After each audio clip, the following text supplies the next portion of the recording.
જય માતાજી બધાને. વોર્ડ નંબર 10 અને કોંગ્રેસ તરફથી ઉમેદવારી.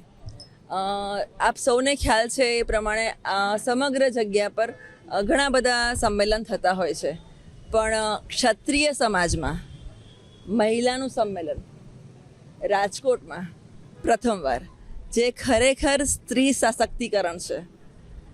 ખૂબ ઉમળકાભેર લોકો મને આશીર્વાદ આપી રહ્યા છે. જ્યારથી બધાને ખબર પડી છે ત્યારથી સ્વયંભૂ લોકો સામેથી ફોન ને મેસેજ કરી રહ્યા છે. તો માત્ર એક ખાલી વોટ્સએપ મેસેજથી લોકોનો આટલો પ્રતિસાદ મળી રહ્યો છે એ મારા માટે ખૂબ ધન્યની વાત છે. હું મારી જાતને ખૂબ ભાગ્યશાળી માનું છું કે આટલો સુંદર એવો સપોર્ટ મળી રહ્યો છે, લોકોના આશીર્વાદ મળી રહ્યા છે.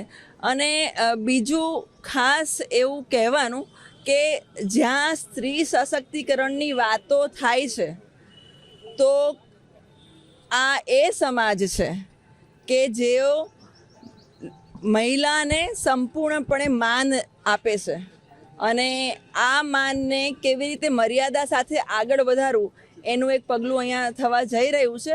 અને આપ સૌ જોઈ રહ્યા છો કે લોકો કેટલા ઉમળકાભેર આશીર્વાદ આપી રહ્યા છે. બસ આનાથી વધારે રૂડું બીજું હોઈ શું શકે.